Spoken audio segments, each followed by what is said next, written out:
À l'approche des élections municipales 2026, nous sommes allés à la rencontre de celles et ceux qui s'engagent pour leur commune. Qu'ils soient élus, candidats ou citoyens, ils donnent de leur temps et de leur énergie pour faire vivre leur village.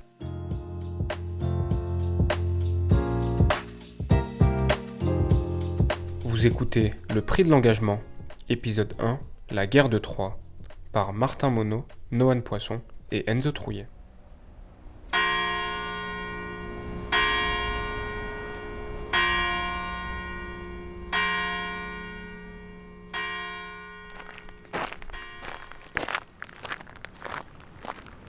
Ce bar, c'est sentimental parce que c'est la grand-mère à ma femme en fait qui tenait le bar. Donc voilà, on a passé des Noëls ici, on a passé des nuits, des jours. C'était très, très animé.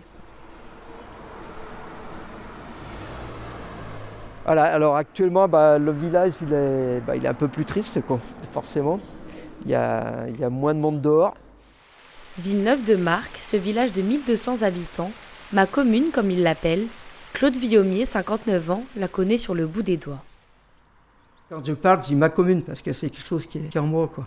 J'ai passé mon enfance, après je suis parti à Grenoble là, pour les études et je suis revenu en 92, donc j'ai acheté cette grange, là j'en ai fait une maison et je suis de nouveau villeneuvois depuis 94, quoi. Ma première à la mairie, c'était en 95, mais étant natif du village, je la connaissais bien avant.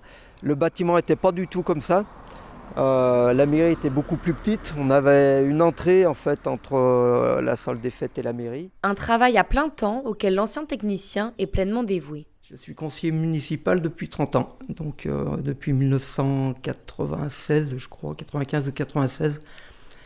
Voilà, j'ai été conseiller municipal sur les premiers mandats et adjoint sur le dernier mandat. Le conseiller municipal, c'est un bénévole à part entière. Adjoint, on va dire qu'il l'est un peu moins parce qu'il est rémunéré. Il a une petite rémunération, mais ça reste du bénévolat quand même. Quand on prend les heures qu'on passe, voilà, ça reste du bénévolat. Voilà, un des habitants fidèles de Villeneuve. Bonjour. Bonjour. Ça fait plaisir de m'amener Salut. voir.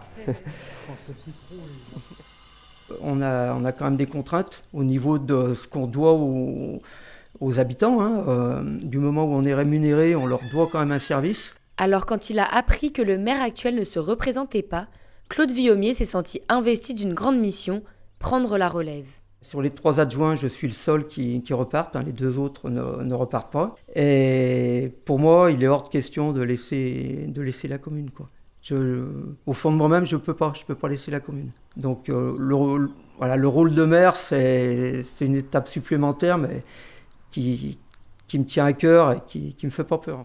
Mais ce que Claude n'imaginait pas, c'est qu'il ne ferait pas face à un, mais à 2 candidats.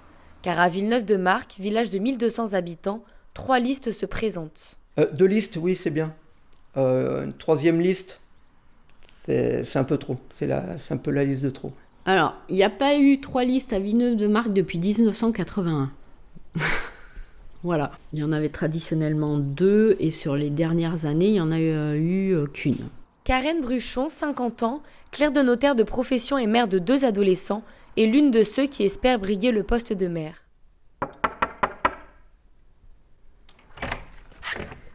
Bonjour.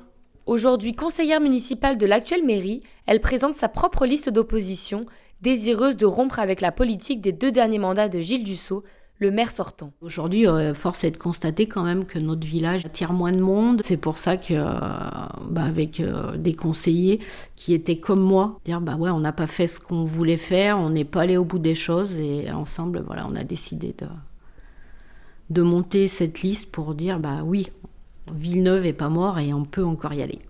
Je pense que la plupart ne voient pas ça comme un engagement politique, mais plus comme un engagement personnel pour maintenir notre cadre de vie agréable. Née dans un village voisin, Karen Bruchon a quitté sa commune natale pour s'installer avec son conjoint à Villeneuve-de-Marcq en 2003. Depuis son installation, elle n'a eu de cesse de s'engager dans la vie associative. Devenir maire est la suite logique. L'engagement politique, c'est aussi quelque chose qui me passionne. Après, il y avait l'envie d'y aller, le fait d'être suivi, Le fait de faire quelque chose de nouveau pour, si je puis dire, pour la population, voilà, vraiment essayer de fédérer encore plus, d'avancer, etc. Et puis après, il faut reconnaître qu'il y a aussi, par rapport à la vie familiale et ce que ça représente financièrement, une mûre réflexion. Donc ça a demandé quand même de la réflexion, de se dire je vais m'engager pour les autres et je vais quand même, diminuer le confort de vie de ma famille. Hein. Elle est également consciente des qualités supplémentaires qui découlent de ce rôle. Quelque part, il va falloir avoir du caractère, mais être diplomate. Il va falloir savoir dire non, parce qu'on ne peut pas toujours dire oui et satisfaire tout le monde. Par contre, justement, il faut des qualités de communication, parce qu'il faut expliquer pourquoi on dit non. Si on dit non et qu'on attend, la situation va pourrir, ça va mal se finir. Alors que si on explique, qu'on essaye de trouver une solution, voilà, faut avoir cette envie d'aller vers les gens, d'aller vers le compromis en permanence. Quel serait votre mot de la fin ? Mon mot de la fin, je ne peux pas vous dire votez pour moi.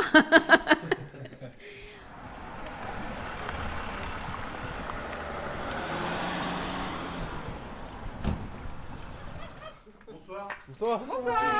J'arrive en même temps que vous. Bonsoir. Bonsoir. Bonsoir. Bon, vous avez retrouvé facilement? Oui, on avait encore l'adresse enregistrée. Bon, un de mes fils. Enchanté. Là, c'était la maison de ma grand-mère. On a la chance de vivre dans un milieu qui est encore préservé. On n'a pas d'agriculture industrielle dans le coin. On n'a pas de sylviculture exacerbée. Et il faut qu'on arrive à préserver ça. Patrice Lacroix, 57 ans, est le dernier candidat à la mairie.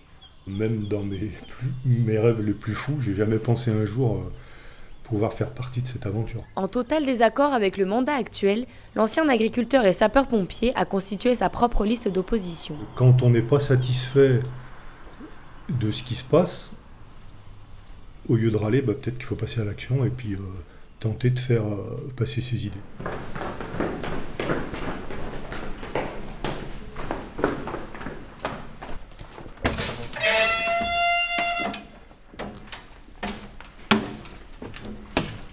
D'hiver ou autre, et là on est passé à 85% d'exploitation. Je vais les répondre parce que peut-être c'est pour vous dire que... Ouais, Pat. C'est son collègue sapeur-pompier Manuel Coulet qui, à la surprise générale, a présenté cette ultime liste en décembre dernier. Tête de liste, il vise le poste de président de la communauté de communes. Le maire sortant, il vient de faire 2 mandats de maire. Avant, il était élu, enfin ça fait 3 mandats de suite qu'il est élu. Nous, on a été amenés à connaître la manière dont il exerçait la vie municipale. Et ça manquait de débat, de partage, de communication. Alors, il faut faire attention à ce qu'on dit, mais ouais, le dialogue et la concertation, c'était pas les points forts des 2 mandats qui viennent de passer. Au-delà d'une liste d'opposition, Ensemble, un souffle nouveau pour Villeneuve-de-Marcq se veut une liste de contestation qui amène à la discussion. Dans nos communes, une liste sortante, elle part avec une longueur d'avance. Donc on est lucide sur nos chances de réussite, on ne les place pas tout en haut. Si on avait un pourcentage à faire, on est plutôt sur 90% de chances d'être deuxième ou troisième que 90% de chances de l'emporter. Les gens qu'on rencontre, avec qui on discute, trouvent ça vraiment génial qu'il y ait un choix lors des élections. Le diagnostic, c'est que s'il y a tant de listes que ça, c'est ce qui s'est fait jusqu'à aujourd'hui, plus personne s'y retrouve. Pour les deux hommes, les dernières municipalités ont failli à leur mission. Ne reconnaissant plus leur commune, autrefois dynamique et solidaire, ils souhaitent aujourd'hui redonner la parole aux citoyens. Si on se met à 15 autour d'une table et qu'on décide d'imposer quelque chose aux gens, et que ces personnes-là le rejettent, on s'est fait plaisir à 15, mais ça sert à rien. Donc vraiment, l'idée de base, c'est de faire du participatif, de proposer des projets aux gens, de les valider avec eux, de les amender, de les modifier, pour arriver à trouver un consensus entre tous. On est 45 à se présenter sur 3 listes. Il n'y en a que 15 qui vont être élus. Les 30 autres qui se sont engagés, on les imagine bien dans des commissions, à participer en tant que non-élus du coup, mais à participer à quelque chose auquel ils ont aspiré. Merci beaucoup. Bon retour, soyez prudents. Bonne soirée. Merci, bonne soirée. Bonne soirée. Au revoir. Au revoir. Après notre passage à Villeneuve-de-Marcq, les 3 listes ont obtenu les voix nécessaires pour passer au second tour. Troisième, Manuel Coulet et Patrice Lacroix se sont retirés. Mais leur engagement pour la commune ne se limite pas à la politique. Puis on a convenu ensemble qu'il y avait d'autres façons de donner du temps au village, par le biais associatif, par d'autres biais, d'autres façons de créer quelque chose dynamique. Il y a plein d'autres manières de donner pour les autres. À voter. Bonne journée. Après plus de 30 années au service de sa commune, Claude Villaumier a finalement été élu maire au second tour avec 51,20% des voix. La dernière étape d'un long engagement pour son village. C'était Le Prix de l'engagement, un podcast des étudiants de l'école de journalisme de Grenoble. Dans le prochain épisode, vous irez à Proveysieux, village de montagne situé au nord de Grenoble où les citoyens se sont réunis en comité consultatif pour aiguiller la municipalité.